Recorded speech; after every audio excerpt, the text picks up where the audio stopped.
Bem-vindo a mais uma aula de comunicação e expressão do curso da Trevisan Escola de Negócios. No conteúdo dessa aula, já partiremos já para uma coisa mais prática, que é o e-mail como uma ferramenta comunicativa. Essa elaboração do e-mail também serve para a elaboração de outros textos. Eu pego o e-mail como um exemplo mais concreto e mais imediato, mas nós falaremos aqui especificamente do e-mail profissional, ok? Bom, então são respostas claras e objetivas. Essas coisas também servem como cartas, comunicados, né? Vamos falar sobre essenciais e supérfluo e a importância de relacionar objetivo a destinatário do e-mail. Por que eu vou utilizar nessa aula o e-mail, mas esse tipo de texto serve para outros tipos de comunicados e cartas e até mesmo artigos. Bom, esse e-mail é uma ferramenta importante na comunicação empresarial hoje em dia. É indispensável transmitir mensagem e é a principal forma de comunicação atualmente de contato entre profissionais de forma dinâmica. O e-mail deve ser pensado da seguinte forma, nessas três etapas: tópico, desenvolvimento e conclusão. Tópico é o assunto principal, desenvolvimento é como esse assunto principal se desdobra na sua relação argumentativa, e a conclusão é a conclusão da sua relação argumentativa anterior, ou seja, a conclusão do desenvolvimento. Não é a conclusão, por exemplo, do assunto tratado no e-mail. Mesmo que o assunto tratado, por exemplo, precise ainda ser repensado, né, você tem que discutir e tem que concluir, vou dizer. Então discutiremos isso na próxima reunião, por exemplo. Primeira etapa é o tópico. O tópico é o assunto principal, quer dizer, o que é este e-mail, sobre qual é o assunto, né, qual é o assunto que seremos tratados. Isso aqui, inclusive, é aquilo que você vai colocar no subject. Para sintetizar isso, você tem que pensar isso da forma mais sucinta possível. Né? Pensar em uma frase ou termo que concentra a ideia principal e que pode ir no subject. O subject de um e-mail profissional jamais pode ter mais de uma frase. Uma frase curta e deve ser clara e bem objetiva. Isso pode determinar se a pessoa vai abrir ou não o seu e-mail. Como construir esse tópico? Primeiro, temos que pensar em duas coisas. Por que eu estou enviando esse e-mail? Para quem que eu estou enviando esse e-mail? A partir desta combinação, nós montamos o tópico. Por quê? O que motiva o tópico principal do e-mail é a minha motivação mais a motivação daquela pessoa para a qual eu estou enviando aquele e-mail. Então, a combinação dessas motivações tem um assunto em comum. Esse assunto em comum é o seu tópico.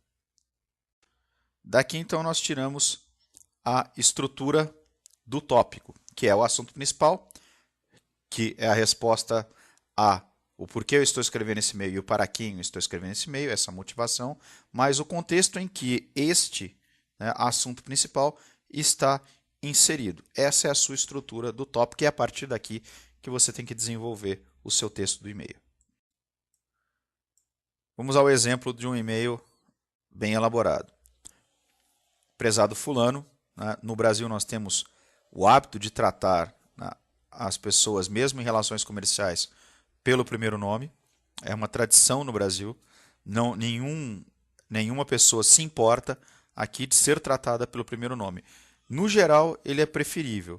Se a pessoa não gosta de ser tratada pelo primeiro nome, em geral ela já se apresenta com nome distinto. Então, é prezado e o primeiro nome.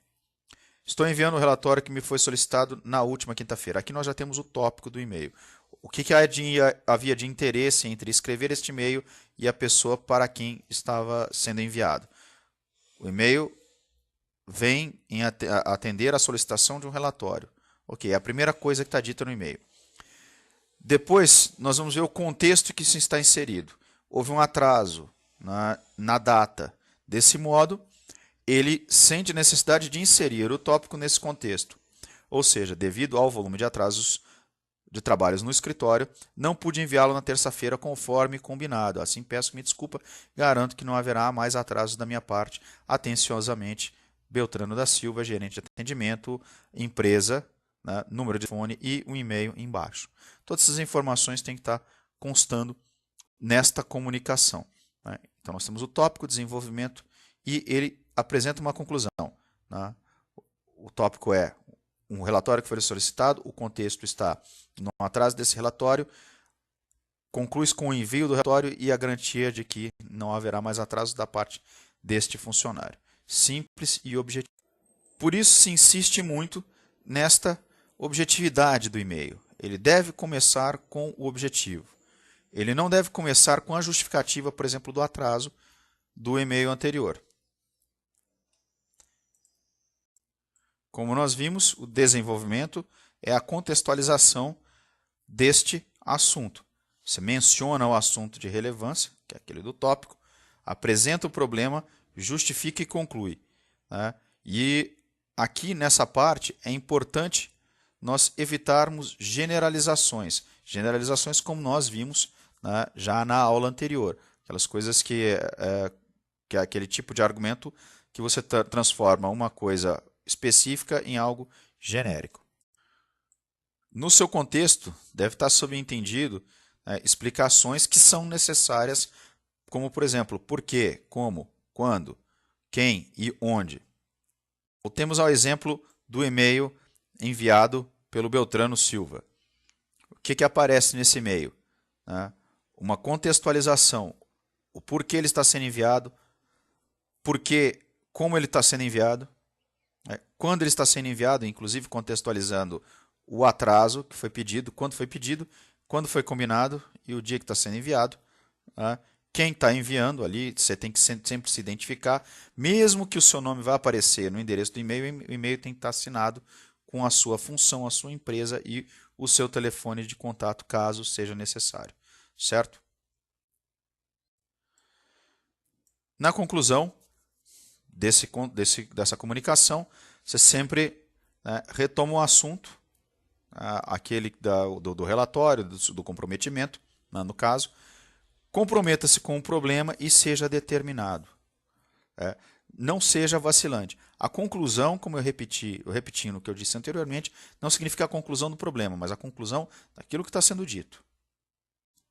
Nesse tipo de comunicação, deve-se usar o tipo de frase mais curta possível.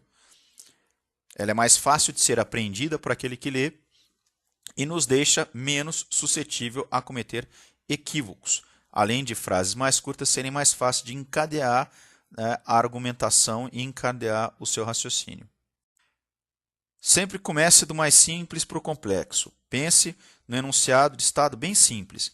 Isso está assim, ou seja, é a contextualização daquilo que você está dizendo. Isso é o tópico, esse é o seu problema principal. Daqui nós vamos refazer o desdobramento. Então, em caso de desdobramentos afirmativos, nós vamos usar isso está assim, não de outra maneira, comunicando a situação, e comunicando a maneira que poderia estar. Isso está assim, mas deveria estar assado. Explicando por que isso está assim. Eu não penso que isso deveria estar assim. São sempre frases curtas, e o isto e o assim é o objeto e o modo como aquela coisa, esse objeto se encontra. Há também a possibilidade dos desdobramentos negativos, como é e quando se descobriu que isto estava assim, como está, por que não deveria estar assim, qual é o problema disso estar assim e de que modo deveria estar. Agora eu falo de coisas que devem ser evitadas no e-mail. Não comece e-mail com bom dia, boa tarde ou etc. Por quê?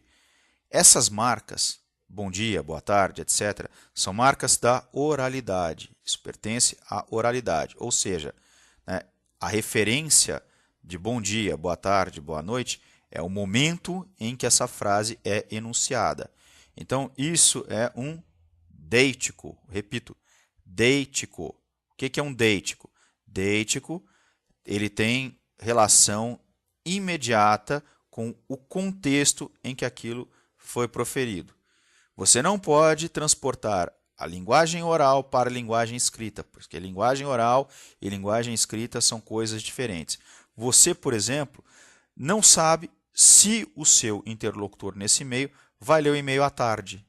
E aí, no caso, se você desejar bom dia, para ele é boa tarde. Evite coisas como de acordo com a nossa conversa anterior, conforme você me havia solicitado, como foi conversado, coisas que são óbvias e seja mais direto e objetivo possível. Outra coisa, se você está enviando já alguma coisa, não precisa dizer segue anexado, vai em anexo. Hoje já é de pressuposição comum que o arquivo ele está anexado àquele e-mail. Então envio arquivo, envio comunicado, envio carta, qualquer coisa que esteja ali anexada, ele já está subentendido que isso está sendo anexado ao e-mail. Evite generalizações como outro dia, né, um monte de coisas, antes, aqui, né, arquivo. Né, diz aquilo, em vez de dizer essas generalizações vagas, diga quando, né, um monte de coisa, diga quais eram os trabalhos, se você vai falar sobre isso.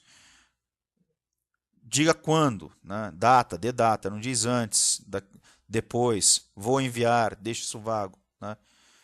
Diga onde, aqui na minha empresa, né, nesta fábrica, no consultório, e informe do que se trata. Não diga estou enviando arquivo. Se é um texto, não precisa dizer que estou enviando um arquivo. Aqui não é um arquivo, é um texto. Estou enviando uma carta, estou enviando uma proposta, um relatório. Não estou enviando um arquivo, estou enviando um relatório, uma carta. Bom, resumindo aqui, evite também o uso de letras maiúsculas para expressar alguma ênfase, né? Não há necessidade de ênfase. Evite essas emoticons, essas carinhas. Evite esse boa tarde, o tudo bem, que aqui está escrito errado, inclusive. Né? E não mande abraço para o seu cliente. É simplesmente atenciosamente, atentamente, cordialmente. E são essas as ferramentas que você precisa para enviar uma comunicação simples, clara e objetiva. Por hoje é só. Dúvidas, responda o quiz desta aula e qualquer dúvida, entre e poste no nosso fórum.